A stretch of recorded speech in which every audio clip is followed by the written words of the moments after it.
Standard 10th English, subject Social Science, chapter number 8, Natural Resources. Students, in chapter number 1, we became aware about the term natural resources and the things included in it. In this modern world, any country which wants to progress and develop must possess abundant natural resources. So now the question arises, what are the natural resources? Let us try to understand the term resources first. Primitive man was a food gatherer. During that period, he had no other requirements except food to eat and water to drink. So, he could satisfy his needs fully. But as time passed and by his intellect, he started to use many other things than eatables and water, which also could satisfy his needs. These things can be called as resources. To understand the word resources in simple words, all the elements which are utilized by man using his intellect and skills to satisfy his needs can be termed as resources. So it becomes very clear that all the things which are used to fulfill human needs becomes a resource. In modern world or today, we are using many minerals also to satisfy our requirements, which are resources. But because the primitive man had no idea about their use, though they were buried within the land, were not resources for him. Resources are made or are present in the earth's crust because of the interaction of three things: nature, man, and culture. Utility of resources. We can use the resources for three different purposes. Resources are used as food,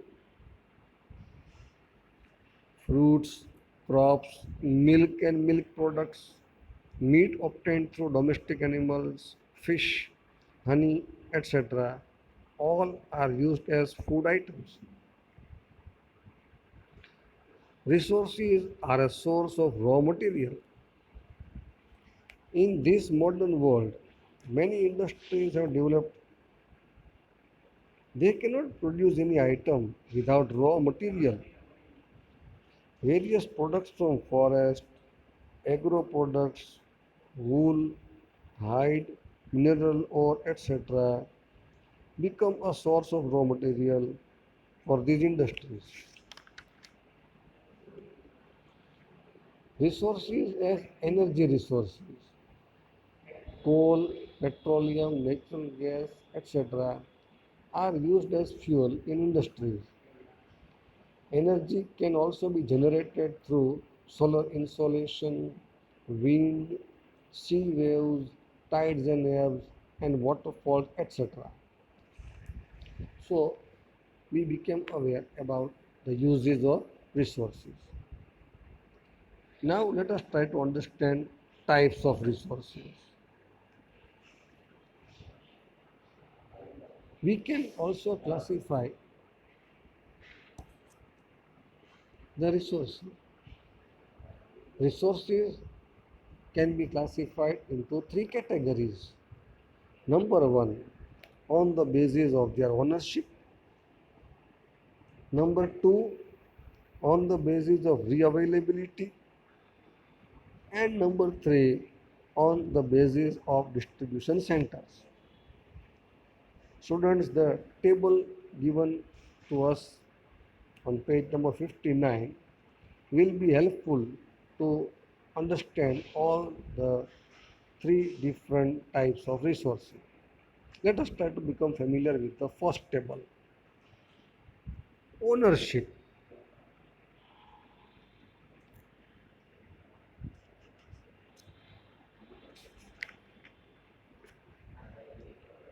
We can classify into three different levels.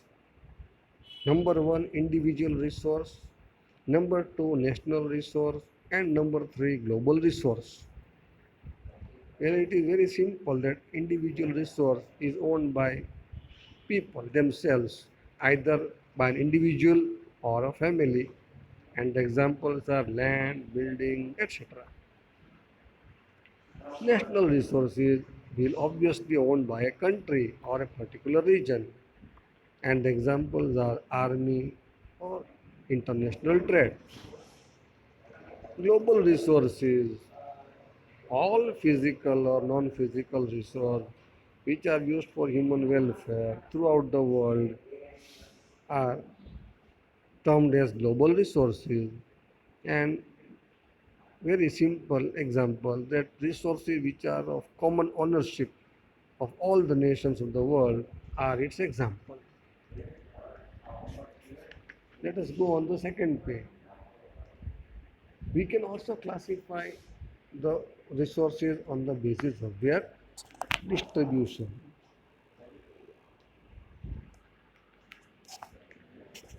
We have four categories: universal resources, generally available resources, rare resources, and solitary resources.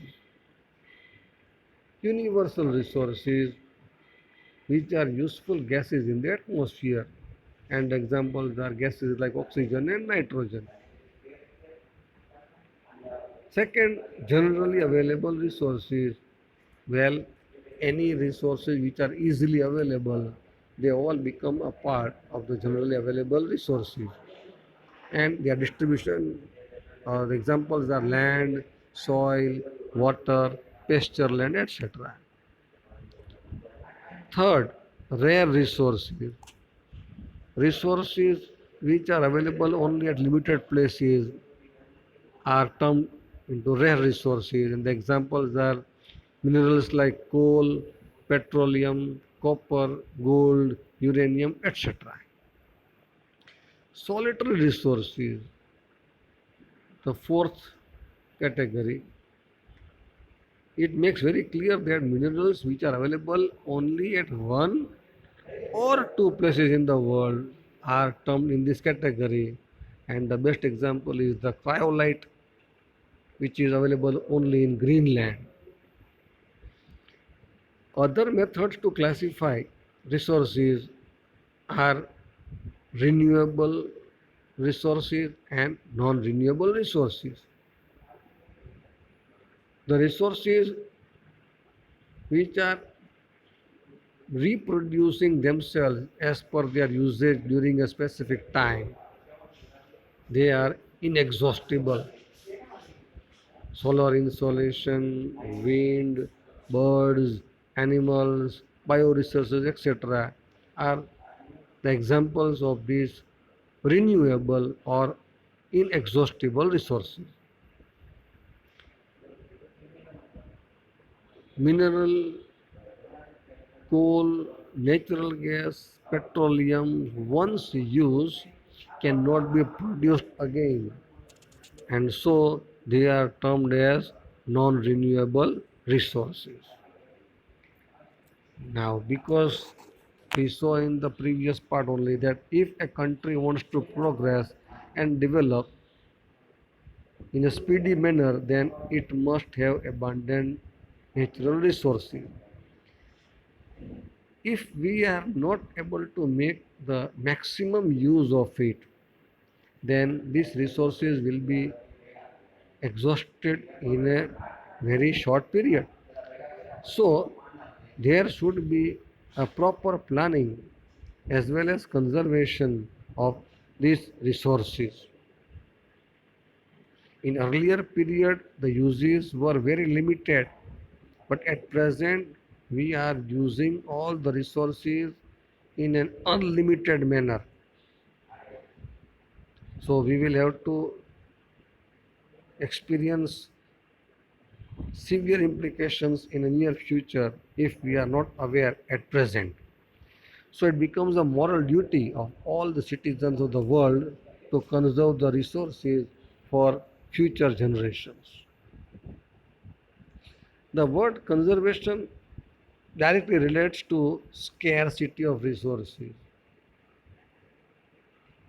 These resources are in a fixed quota.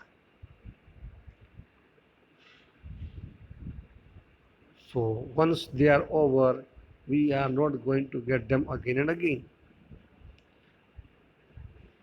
If we exploit them haphazardly and irrationally, then the near future will be very, very dangerous. So let us see that what should be done to conserve the resources. What type of planning should be there? There are three stages of planning. First of all, gather information about the availability of these resources, from where we are able to get them, map them, survey. The second stage comes to find out how much stock or quantity is available. If less quantity is available, then we must not go for its exploration. But if it is abundant, then we must explore them and we must try to make use of it. So, if we will do the judicious or the limited use of these resources, then only we will be able to provide these to the near generations also. So, a proper planning is very important for using the resources, utilizing the resources, as well as also we should make a part and parcel that we also have to conserve these resources.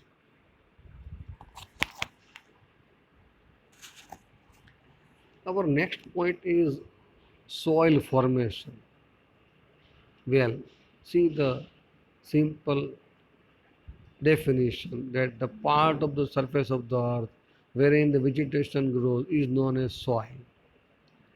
In standard 9, we also became familiar that the upper crust of the earth, known as lithosphere, where the things grow,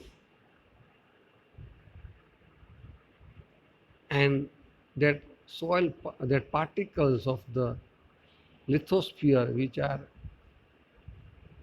turned into fragments, are termed as soil. In this soil, minerals, humidity, humus, and air all are mixed up. The parental rock is lying below the soil. It is formed due to the material available through denudation, washing away of land.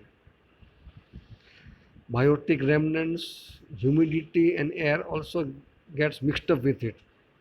So, in other words, soil is nothing but a natural mixture of minerals and biotic elements which have the capacity to grow as well as to develop vegetation. Now, what is soil?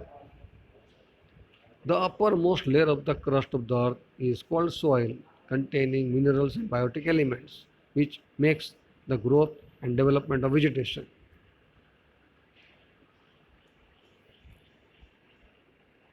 This formation of the soil took millions of years, mind well. The climatic impact and the duration of the soil formation is also very important. So, the soil which is formed out of the same parental rock under different climatic conditions is differing from place to place. And so, soils are classified on the basis of their color, climate, parental rock, texture, structure, humus, etc. Now let us try to become aware about the types of soil. The Indian Council of Agricultural Research, ICAR, has divided the soils of India into 8 categories. Number 1, alluvial soil. Number 2, red soil. Number 3, black soil. Number 4, laterite soil. Number 5, desert soil. Number 6, mountain soil. Number 7, forest soil. Number 8, marshy or peaty soil.